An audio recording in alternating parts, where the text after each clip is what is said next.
नमस्कार मैत्रिणींनो, मी गीतांजली. स्वागत आहे तुमचं माझ्या यूट्यूब चॅनल गीतांजलीज कुकिंग अँड ब्लॉग्समध्ये. आज मी तुमच्यासाठी अतिशय युनिक त्याचबरोबर अतिशय पौष्टिक अशी नाश्त्याची रेसिपी घेऊन आले आहे. थंडीमध्ये मिळणारी मस्त अशी मेथी त्याचबरोबर बाजरी यांचं कॉम्बिनेशन अतिशय टेस्टी लागतं. चला तर मग अशीच एक गुजराती रेसिपी आज मी तुमच्याबरोबर शेअर करणार आहे. तुम्ही ही नाश्त्याला बनवू शकता किंवा रात्रीच्या जेवणासाठी सुद्धा तुम्ही ही बनवू शकता. त्याचबरोबर लहान मुलांना टिफिनमध्ये सुद्धा देऊ शकता.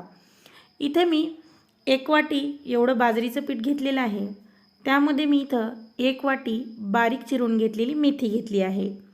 मेथी आपल्याला स्वच्छ धुवून थोडा वेळ एखाद्या चाळणीमध्ये किंवा सुती कपड्यावरती ठेवायची आहे, ज्यामुळे त्याच्यातील सर्व जे पाणी आहे ते निघून जाईल. त्यानंतरच ती आपल्याला वापरायला घ्यायची आहे.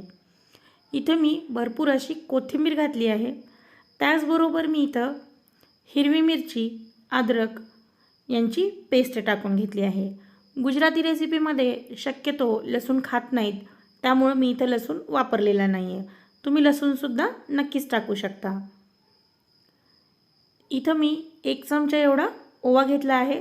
थोडा हातावरती मी चोळून टाकलेला आहे, ज्यामुळं त्याची जी चव आहे ती आणखीनच चांगली येते.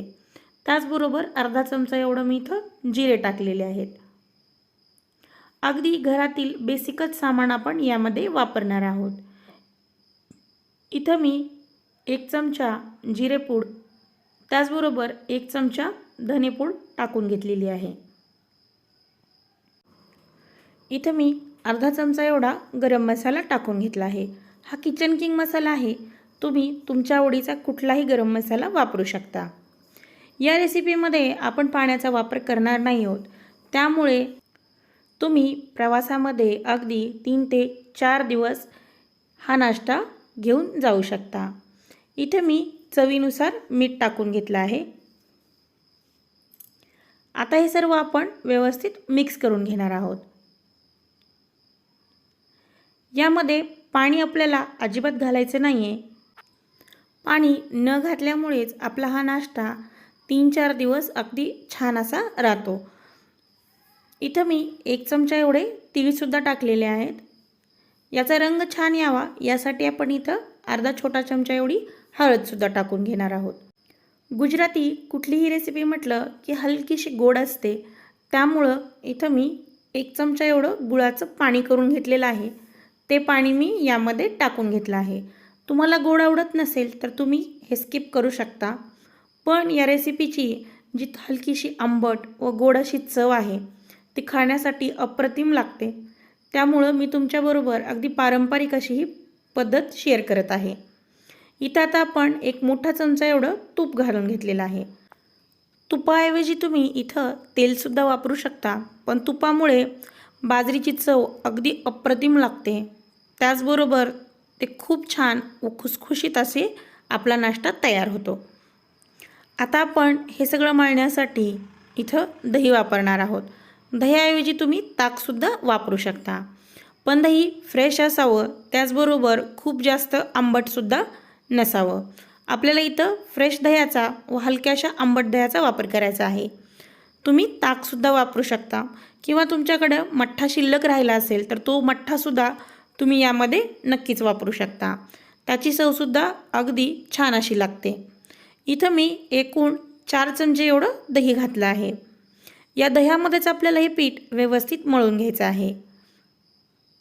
बाजरीच्या पिठाला जास्त कस नसतो, त्यामुळे जर तुम्हाला हे व्यवस्थित लाटता आलं नाही तर तुम्ही यामध्ये 1 ते 2 चमचा गव्हाचं पीठसुद्धा नक्कीच टाकू शकता.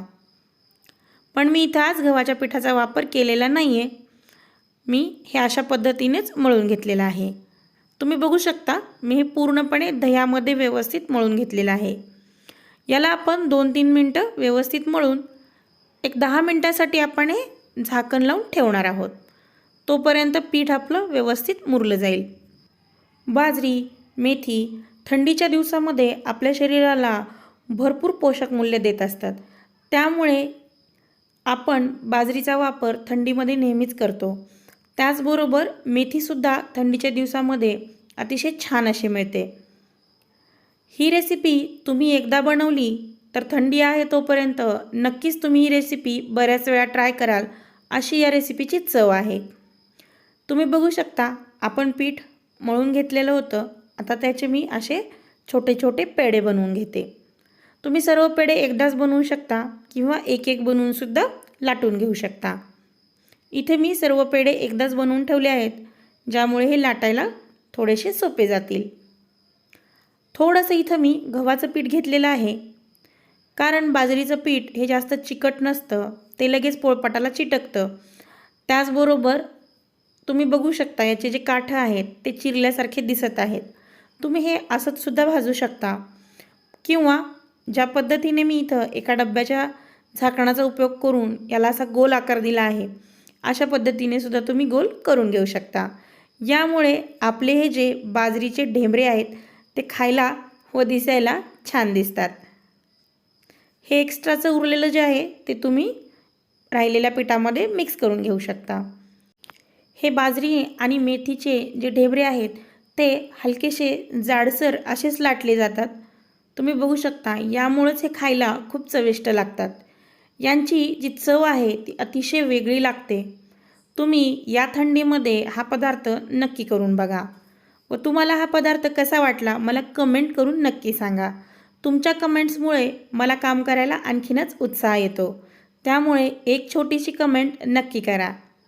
आता इथं तव्याला मी थोडंसं तूप लावून घेतलं आहे व त्यावरती आपण हे भाजून घेणार आहोत।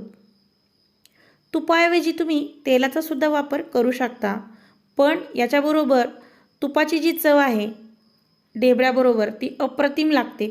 त्यामुळं मी नक्की सांगेल की तुम्ही इथं तुपाचाच वापर करा, त्यामुळे याची चव द्विगुणित होते। दोन्ही बाजूने छान खरपूस होईपर्यंत आपण हे भाजून घेणार आहोत। सकाळच्या गडबडीमध्ये नाश्त्यासाठी किंवा लहान मुलांच्या डब्यासाठी तुम्ही हा मेथीचा व बाजरीचा ढेबरा नक्कीच बनवू शकता। हे बाजरी व मेथीचे ढेबरे तुम्ही लोणच्याबरोबर किंवा दह्याबरोबर एन्जॉय करू शकता। व्हिडिओ तुम्हाला थोडा जरी आवडला असेल तर चॅनलला लाईक, शेअर व सबस्क्राईब नक्की करा। तोपर्यंत मस्त खा व खुश राहा। थँक्यू।